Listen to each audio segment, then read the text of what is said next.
जय श्री राम। जय श्री कृष्ण। जय गो माता, जय गोपाल। जय गो माता, जय गोपाल।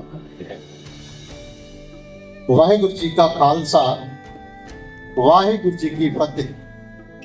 मैं चाहूंगा कि आप सभी एक बार ऊंची आवाज में बोलें, वाहिगुरु जी का खालसा, वाहिगुरु जी की फतेह। अभी हमारे बीच में अल्पसंख्यक योग के चेयरमैन, बहुत बड़े विद्वान और भारतीय राजनीति में बहुत बड़ा कद रखने वाले सरदार इकबाल सिंह जी लालपुरा पधारे हैं। एक बार फिर हम जयकारे के उद्घोष से उनका स्वागत करेंगे। वाहिगुरु जी का खालसा, वाहिगुरु जी की फतेह। अभी मैं चाहूंगा कि आपने गुरु साहब का इतिहास महापुरुषों से सुना। आज स्वामी कृष्णानंद जी महाराज ने, जो श्री गुरु तेग बहादुर महाराज जी का 350 साला शहीदी समागम मनाने का जो निर्णय लिया, उसका क्या मकसद है, आप उसकी ओर अपना ध्यान आकर्षित करेंगे। मैं आपको विशेष श्री गुरु ग्रंथ साहब महाराज से, भाई गुरदास जी की वाणी से व सिख इतिहास से आपको जोड़ना चाहूंगा, क्योंकि आज हम समागम श्री गुरु तेग बहादुर महाराज को समर्पित कर रहे हैं और सनातनी सारे संघ स्वामी कृष्णानंद महाराज जी की अगुवाई में बैठकर हम श्री गुरु तेग बहादुर महाराज जी का जीवन अपने सामने रखकर देखेंगे। आज श्री गुरु तेग बहादुर महाराज जी के बारे में श्री गुरु गोविंद सिंह महाराज लिखते हैं, धर्म हेत साका जन किया। सारे आप बोलेंगे, धर्म हेत साका जन किया। गुरु साहब क्या समझाना चाह रहे हैं कि श्री गुरु तेग बहादुर महाराज ने धर्म के लिए ये कुर्बानी की है। किसके लिए की है? लेकिन बड़े दुख का विषय है, हमारे ही भाई इस शब्द को जो गुरु गोविंद सिंह महाराज ने कहा, उसको कहने की कोशिश करते हैं, पर धर्म साका जन किया। पर धर्म नहीं, गुरु साहब ने कहा धर्म हेत साका जन किया। अभी महाराज बाबा सुध सिंह कह रहे थे और हमारे निर्मला एक से आए तो आप ये कह रहे थे कि जब दूसरे को आंच होती है तो पिघलता है। गुरु साहब ने दूसरों के लिए पिघले, ऐसा बिल्कुल नहीं है। गुरु की नजर में कोई भी दूसरा नहीं है। सबसे पहला सिद्धांत ये है गुरमत का, ये है सिख मत का सबसे पहला सिद्धांत, कोई भी दूसरा नहीं। तो फिर कैसे धर्म के लिए साका किया, आज हम ये समझने की कोशिश करें। गुरु साहब ने कहा तिलक जंजू राखा प्रभ ताका। तिलक जंजू राखा प्रभ ताका। हम जो तिलक लगाते हैं इसकी रक्षा की श्री गुरु तेग बहादुर ने। तो यहां एक बहुत गहरा विचार हमें करने की जरूरत है कि क्या गुरु तेग बहादुर महाराज तिलक की रक्षा जो की, क्यों की उन्होंने? क्या ये धर्म है? ये तो एक निशान है, लेकिन ये धर्म कैसे है?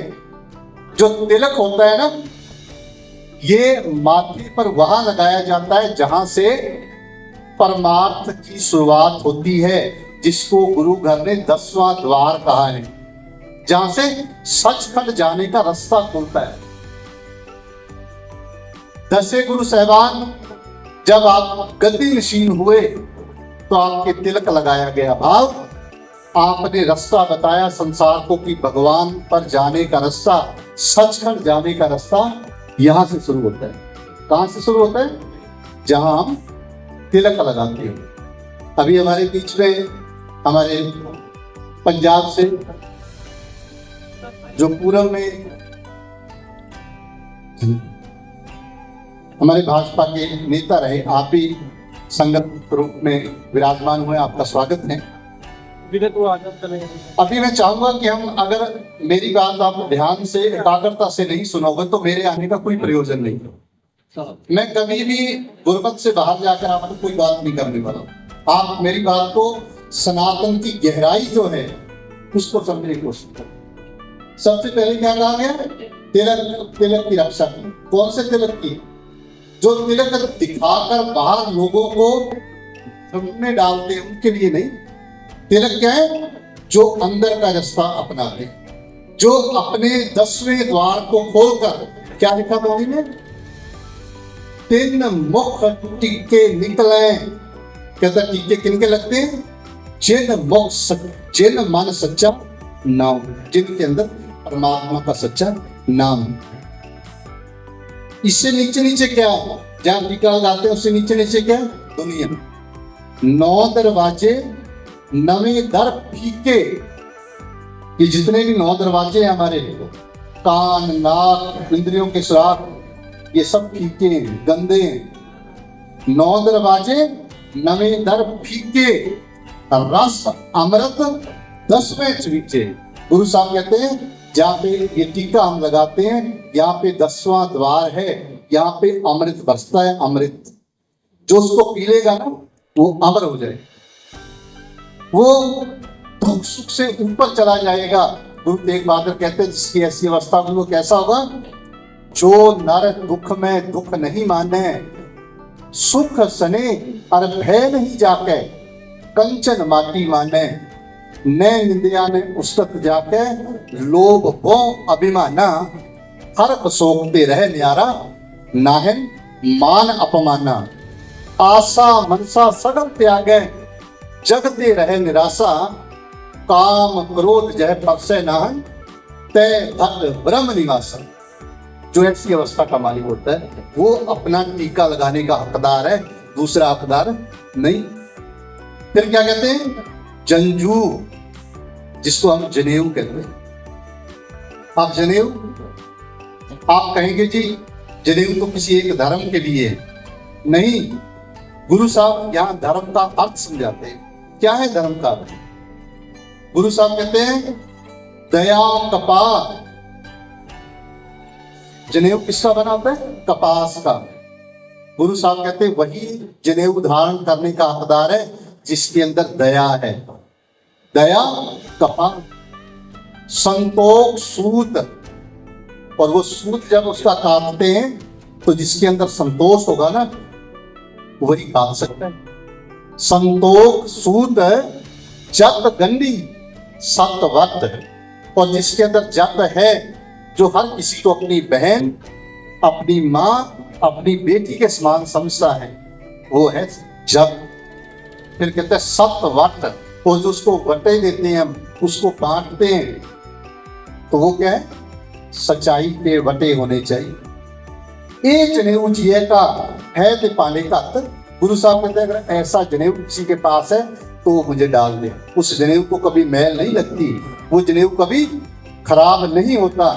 तो ऐसा जनेऊ और ऐसे तिलक की रक्षा श्री गुरु तेग बहादुर महाराज ने, श्री गुरु तेग बहादुर महाराज ने कहा हम किस धर्म की रक्षा करने के लिए आए हैं?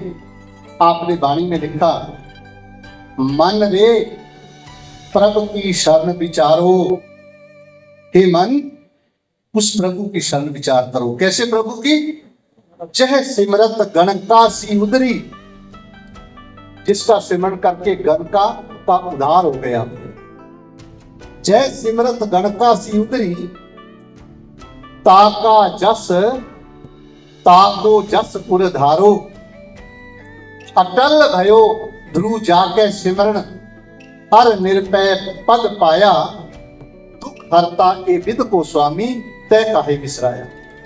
तो क्या कहना चाहते हैं गुरु साहब? कि जो सभी दुखों को हर लेता है, प्रभु का नाम, वो वाहिगुरु का नाम, उसको क्यों विसरा गए? फिर कहते हैं जब ही शरण गही कृपा निध, गज गराते छूटा। आप सभी जानते हैं एक गज, एक हाथी, जब जल में गया तो वहां पे एक गराह ने उसको पकड़ दिया, एक मगरमच्छ ने उसको निगलने की कोशिश की, लेकिन उसको किसकी याद आई? भगवान विष्णु। गज गराते छूटा महिमा नाम कहा लो बरनू, राम कहत बंधन ते टूटा। क्या जब ही आप राम कहोगे ना, वो वाहिगुरु अकाल पुरख कहोगे, तो सारे बंधन छूट जाएंगे। अजामल पापी जग जाने निमक माही नसारा। अजामल को कौन नहीं जानता? उसने जैसे ही क्या कहा, नारायण नारायण, ये नौवें पातशाह कह रहे हैं। निमक माही निसारा नानक कहत चेत चिंता मन तै भी उतरस पार। क्या करना है? चेत चिंता मन तै भी उतर है पार। कहता अगर आप उस प्रभु का, उस अकाल पुरख का, उस वाहिगुरु का ध्यान करोगे तो आपकी भी इस संसार रूपी भवसागर से नैया पार हो जाएगी। तो मैं कुछ विशेष शब्द आपके सामने रखना चाहूंगा, समय कम है। मैं कथा भाव से यहाँ पे आया था, लेकिन हमारे बीच में प्रबुद्ध जन और भी आ गए हैं, हमने सबको सुनना है। तो सबसे पहले मैं, क्योंकि हमारे बीच में सनातनी हम सभी इकट्ठे हुए हैं, तो आपको एक बात खास बताना चाहूंगा। जिस भी महापुरुष ने बोला, सबसे पहले वाहिगुरु बोला। क्या बोला? वाहिगुरु। वाहिगुरु क्यों बोलते हैं हम? क्या महत्व है वाहिगुरु का? पहला तो श्री गुरु गोविंद सिंह महाराज जी ने हमें ये दिया, प्रदान किया कि आप जब भी एक दूसरे से मिले तो वाहिगुरु शब्द का आप संबोधन करें। क्या कहें? वाहिगुरु जी का खालसा, वाहिगुरु जी की फतेह। अब वाहिगुरु कहने से क्या होता है? ध्यान से सुनना है। जैसे हम अपने आप को शुद्ध करते हैं, खाना खाएंगे तो हाथ शुद्ध करेंगे, हम भक्ति में बैठेंगे, कोई कार्य करेंगे तो शरीर शुद्ध करेंगे। अगर हमने अपनी रसना शुद्ध करनी है तो गुरु साहब कहते हैं, क्या कहेंगे हम? वाहिगुरु। क्या कहेंगे? क्यों? इसलिए कहेंगे क्योंकि वाहिगुरु शब्द चारों युगों के अवतारों से लिया गया शब्द है। चारों युगों के अवतारों से लिया गया। क्या कहते हैं भाई गुरदास? कहते हैं सतयुग सतगुर वासुदेव, सतयुग सतगुर वासुदेव, वाह वाह विष्णा नाम जपावे। कहते सतयुग में आकर वासुदेव ने विष्णु का नाम जपाया, तो वहां से क्या ले लिया? वाह वाह शब्द, वह शब्द। द्वापर सतगुर हरि कृष्ण, हाँ हाँ हर हर नाम जपावे। त्रेते सतगुर राम जी, रारा राम जपे सुख पावे। कहता त्रेते में किसका ले लिया? सतगुर राम का। कलयुग नानक गुर गोविंद, गंगा गोविंद नाम अलावे। और कलयुग में गोविंद से गंगा शब्द ले लिया, गै शब्द ले। चारों जागे चो जुगी पंचायन विच जाए समावे। चारों अखर एक कर वाहिगुरु जप मंत्र जपावे। तो वाहिगुरु मंत्र क्या है? चारों युगों के अवतारों से लिया गया है। तो इसलिए एक बार फिर हम क्या कहेंगे? वाहिगुरु जी का खालसा, वाहिगुरु जी के फतेह। इससे हमारी रचना पवित्र होती है। अब भारतीय संस्कृति की हम बात करेंगे कि गुरु साहब ने जैसे तिलक की रक्षा की, जैसे गुरु साहब ने जनेऊ की रक्षा की, वैसे ही इस धर्म की जितनी भी संस्कृतियां हैं वो इस संसार में फैल सकें, उनकी रक्षा की। किन से रक्षा की? दुराचारियों से। किसी धर्म की बात नहीं है, किसी मुस्लिम की बात नहीं है, अधर्मियों की बात है। सबसे पहले हम गुरु नानक देव महाराज का शब्द एक बार दोहरा के हम उसकी तह के अंदर जाएंगे कि किस प्रकार गुरु साहबान ने हमें अधर्मियों से बचाया। श्री गुरु नानक देव जी कहते हैं, खुरासान खसमाना किया, हिंदुस्तान डराया, आपे दोष न दे करता, जम कर मुगल चढ़ाया, एती मार पई कर लाने, तैं की दर्द न आया। कह जब बाबर अपनी फौज नहीं थी उसके पास, अत्याचारी थे उसके पास, उनको लेकर जब उसने आक्रमण किया भारत पर, हिंदुस्तान पर, तो क्या हुआ? इतना हिंदुस्तान को प्रताड़ित किया गया, इतने अत्याचार किए गए। गुरु नानक देव जी कहते हैं, हे प्रभु आपको तरस नहीं आए? इस शब्द में क्या कहते हैं, जो सुनने का शब्द है, रतन बिगाड़ बिगोए कुत्ती। कहता जो ये अत्याचारी हैं, इन्होंने जैसे कुत्ते किसी चीज को निचोड़ देते हैं, उसको नोच देते हैं, ऐसे हमारी संस्कृति को निचोड़ा है। रतन कहा है गुरु साहब ने, रतन बिगाड़, इस रतन को बिगाड़ने की कोशिश की।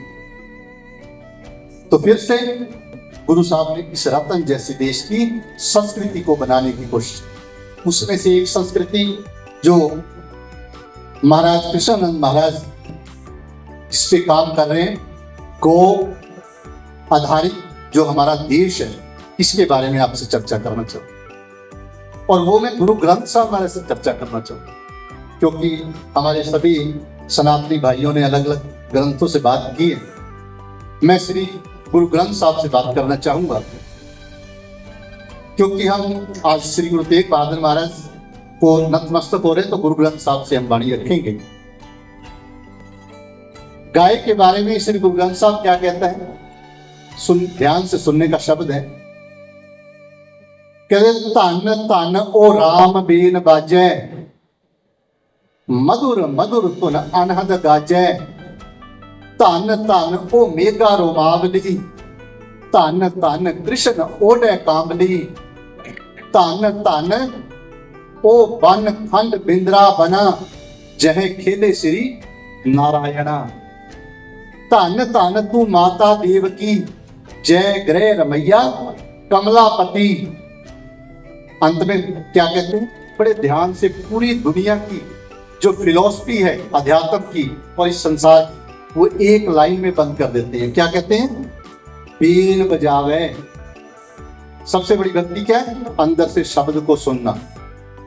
वेदा में नाम उत्तम, सो सुने नाही फिर जो बेताले। अपने अंदर से क्या सुनना है, शब्द। गुरु साहब कहते हैं, चार पुकारे ना तू माने, सत भी एका बात बखाने, 10 अष्टी मिल एको कहया, तो भी जोगी भेद न लेया। मत वारो रे जोगिया मत वारो रे, किंकरी अनूप बाजै, जोगिया मत वारो रे। कि आपके अंदर किंकरी बजती है, उसको सुनना है। अगर कोई उस किंकरी को सुनता है तो वो परमात्मा को मिलने का हकदार हो जाता है। दूसरा, गोधन चरे। गोधन, जब गाय चरती है, गाय के अंदर सात्विक गुण होता है। जब गाय चरती है तो सतो गुण प्रधान जो खाद्य पदार्थ है उनको ग्रहण करती है, और गाय के अंदर अपार शक्तियां हैं, जिसका अगर वर्णन करने लगे समय नहीं है। तो जब हमें दूध देती है तो कैसा देती है, अमृत तुल्य दूध। और आज पूरे संसार में सिद्ध हो चुका है कि गाय का दूध और गाय का घी दुनिया का सबसे उत्तम खाद्य भोजन है। तो हम कैसे गुरु ग्रंथ साहब से इसको सिद्ध करें कि गाय का घी सबसे उत्तम है। आप सब ये शब्द याद करने चाहिए आपको। क्या कहते हैं गुरु साहब, अन्न देवता, पानी देवता, बैसंतर देवता, लूण पंजमा पाया कृत, ता होया पाक पवित्र। जब तक हम अपने भोजन में गाय का घी नहीं डालेंगे, हमारा भोजन पवित्र नहीं हो सकता। फिर क्या कहते हैं गुरु साहब, ध्यान से सुनने का शब्द है गुरु ग्रंथ साहब में।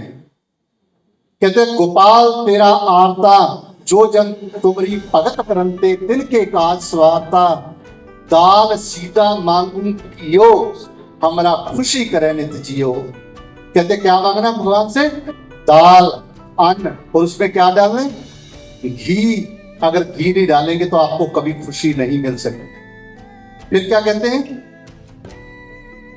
दौलत लंगर वंडी है। कहते कैसा लंगर होना चाहिए, रस अमृत खीर के आली, रसदार होना चाहिए।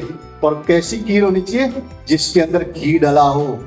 सिख इतिहास ये बताता है, माता खीवी जब सेवादारों को भोजन परोसते थे तो खीर में भर भर के, जिसको हम क्या कहते हैं, करछी कहते हैं जिसको, वो डाल देते थे, तब खिलाते थे। तो ये संस्कृति बचाने के लिए गुरु साहब ने हमें उपदेश दिया। फिर क्या कहते हैं, कबीर भगत हुए, क्या मांगा भगवान से?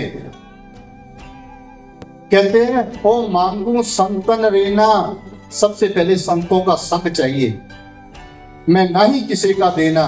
कहता कई बार हम संतों के पास जाते हैं ना, लोग ताने मारते हैं, तो कहते हैं मुझे कोई परवाह नहीं है। ओ मांगू संतन रेना, मैं ना ही किसी का देना, दुई शेर मांगू चूना। कहता 2 शेर मुझे अन्न दे भोजन करने के लिए। पाओ कियो संग लूना, और कितना घी मांगते एक दिन के लिए? पाओ कियो संग लूना। आग सिर मांगू डाले, मोको दोनों वक्त चिवाले। यही बात भगवान कृष्ण ने गीता में कही है। भगवान कृष्ण कहते हैं, आयु सत बल आरोग्य सुख प्रीति विवर्धना। जो व्यक्ति आयु बढ़ाना चाहता है, बल बढ़ाना चाहता है, बढ़ाना चाहता है, आरोग्य रहना चाहता है, सुख लेना चाहता है, लेना चाहता है, उसको क्या खाना पड़ेगा? रस्या स्निग्धा स्थिरा आहारा हृदय सात्विक प्रिया। कहता जो ये खाना खाएगा उसको कभी रोग नहीं आएगा। कौन सा? स्निग्धा, गाय का घी। लेकिन हम सिर्फ पढ़ते हैं, माथे टेकते हैं, इनको अपने जीवन में धारण नहीं करते हैं। मैं कथा कभी नहीं करता हूं। मैं जो भाव है गुरु ग्रंथ साहब महाराज के, जो भाव है हमारे ग्रंथों के, वो आपके सामने रखना चाहता हूं। जब आप कभी हवन करवाते हो ना, तो वहां पंडित जी श्लोक पढ़ते हैं। क्या पढ़ते हैं? आज्यम सुरानाम आहारम, कहते गाय का घी देवताओं का खाना है। आज्यम पाप हरम परम, गाय का घी पापों का नाश कर देता है। कोई कहेगा जी पापों का कैसे नाश हो जाएगा? कैसे होता है नाश? गुरु साहब कहते हैं, बाबा होर खाना खुशी खवार, जित खाते तन पीड़िए मन में चले विकार। जो आपकी तस्वीर के उल्ट खाना खाओगे आपके अंदर विकार आएंगे। फिर क्या कहते हैं? घृत नास्ते व्याधि, गाय का घी व्याधियों का नाश कर देता है। घृत हरते रुजम, घृत तेजो अधिकरणम, घृत मायु परवर्धते। कहते जो गाय का घी चोरी करके खाएंगे उनको भी पुण्य की प्राप्ति होगी।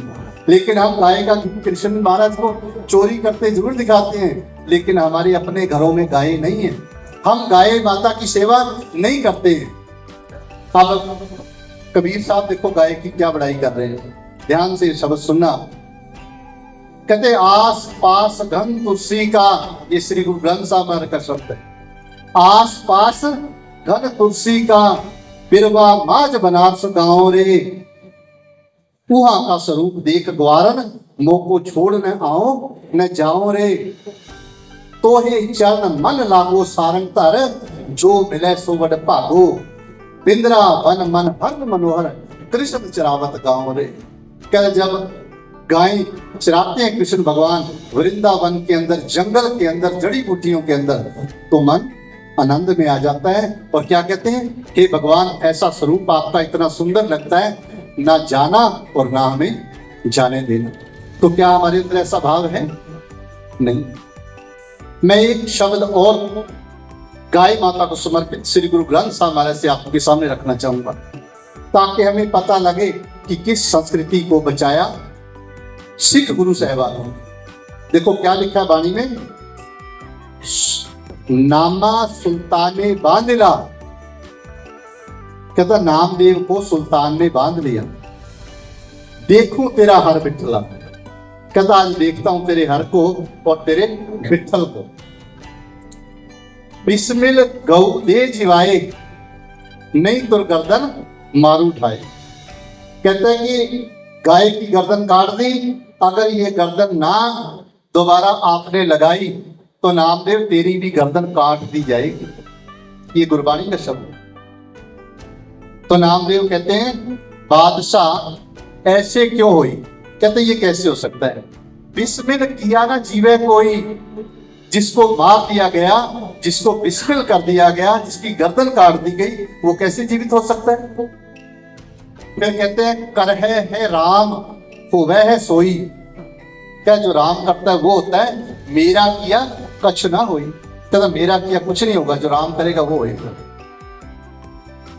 कहता बादशाह चढ़े हो अहंकार गज हस्ती तीनों चमत्कार। बादशाह को अहंकार आ जाता है, गुस्सा आ जाता है और बादशाह हाथी को बुला लेता है कि नामदेव पर हाथी का आक्रमण किया जाए। जैसी माता देखती है नामदेव की, वो कहती है, नामदेव को समझाती है, छोड़ राम की न भजो खुदाई। कहता है नामदेव तू राम राम कहना छोड़ दे, क्या कर खुदा को भज ले, क्या फर्क है, राम और खुदा में कोई फर्क तो नहीं है ना। वो भी ये समझाने की कोशिश करती है, लेकिन नामदेव कहता है कि फर्क नहीं है, पर ये मुझे मेरे राम का नाम छुड़वाना चाहते हैं, मैं वो नहीं छोड़ सकता। क्या कहते हैं, नाम है तेरा कुंबड़ा ना तू मेरी माई। ये वाणी कह रही है कि मैं तेरा पुत्र नहीं हूं और तू मेरी माता नहीं है। पिंड पड़े तो हर गुण गाई। कहता मेरा ये शरीर समाप्त हो जाए, मैं फिर भी उस राम के उस हरि के गुण गाऊंगा। तो बादशाह को बड़ा गुस्सा आता है, वो कहते हैं कि हाथी बुलाया जाए। गजिंद करे सूंड की चोट, हाथी जोर से सूंड मारता है। नामा उधरे हर की ओर, पर नामदेव को कुछ नहीं होता, हाथी नामदेव के आगे झुक जाता है। जब ऐसा देखते हैं काजी मुल्ला करें सलाम, इन हिंदू मेरा मलिया मान। काजी और मुल्ला सलाम करने लगते हैं। जब ये देखता है राजा कि काजी और मुल्ला भी झुक गए तो बड़ा गुस्सा आता है और वो कहता है, सात घड़ी अब बीती सुनी अजू ना आयो त्रिभुवन धनी। कहता है नामदेव तेरे को बचाने के लिए कृष्ण या राम आया नहीं, 7 घड़ी बीत गई, 1 घड़ी तेरे पास है, अगर वो नहीं आए तो तेरी गर्दन काट दी जाएगी। तो फिर वाणी क्या कहती है, पंख बाज बिजाएला गढ़ चढ़ गोविंद आएला। अपने भगत की करी प्रतिपाल गढ़ चढ़ आए गोपाल। तो श्री भगवान कृष्ण वहां पे प्रकट हो जाते हैं, गढ़ पर चढ़ कर आ जाते हैं, ऐसा फरमान वाणी में कहा है। तो पता क्या कहते हैं भगवान कृष्ण आकर, कहे तो धरनी कोटि करूं, कहता अगर कहते हो तो धरती को उल्टा कर देता हूं, कहे तो लेकर बादशाह ऊपर तरूं, कहे तो मुई गौ दे जिवाए, अगर कहते हो तो मरी गौ को जीवित कर देता हूं। तो मैं संक्षेप में लेके आ रहा हूं, गाय को जीवित कर दिया जाता है और गाय को दूध दुहा जाता है, बछड़ा छोड़ा जाता है, दूधे दुही मटकी भरी बादशाह आगे ले जाए तरी। और उस राजा को कहा गया, देख भगवान की कृपा, ये कलयुग में करामात की, और करामात का कहीं भी जिक्र नहीं है। श्री गुरु ग्रंथ साहिब में श्लोक ये शब्द दर्ज है। तो इतनी महिमा गाय की, लेकिन हम उसको भूल चुके।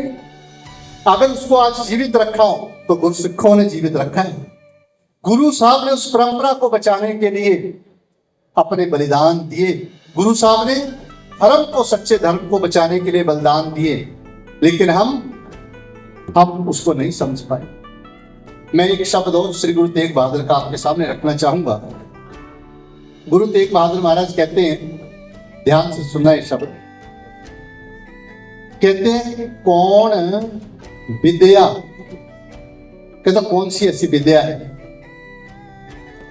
कौन कर्म, कर्म कौन सा ऐसा, कौन धर्म पुण्य करेगी, कहता फिर ऐसा धर्म कौन सा है जिसको अपनाने से परमात्मा की प्राप्ति हो। तो क्या जवाब देते हैं, कल में एक नाम कृपा निध जाहि जपै गत पावे, अवर धर्म ताके सम नाहन ये वेद बतावे। गुरु साहब कहते हैं सिर्फ परमात्मा का नाम है जिसका मुकाबला कोई धर्म नहीं कर सकता। इसलिए आपने कहा सगल धर्म में श्रेष्ठ धर्म हर को नाम जप निर्मल धर्म। एक धर्म है परमात्मा का नाम। बाकी हम सब अपने आप को अलग अलग धर्मों में बांटकर उस परमात्मा को नहीं बांट सकते, उसका प्रचार करते हैं। सिख मर्यादाएं बहुत महान मर्यादाएं हैं। अपने धर्म के अनुसार जो मर्यादाएं सिख मर्यादाएं हैं उन पर चलकर जो शब्द के साथ जुड़कर गौ गरीब की रक्षा करता है, सच्चे धर्म की रक्षा करता है, वो धर्म मुबारक। लेकिन हमें सबसे पहले ये समझना है कि कोई भी अलग नहीं है। मैं आपके 2-4 मिनट और लेना चाहूंगा, क्योंकि लालपुरा साहब हमारे बीच में बड़े विद्वान सज्जन बैठे हैं, आपने बोलना है। आप सबको 2-4 श्लोक गुरु ग्रंथ साहब से बताना चाहूंगा। गुरु ग्रंथ साहब कहाँ से शुरू होता है? एक ओंकार सतनाम कि परमात्मा क्या है? एक है। लेकिन हम कोशिश क्या करते हैं कि 2 हैं या 4 हैं 10। परमात्मा कितने? एक। गुरु साहब कहते हैं बिसर गई सब तात पराई, जब ते साध संगत मोहे पाई, ना को बैरी नहीं बगाना, सबल संग हमको बढ़ाई।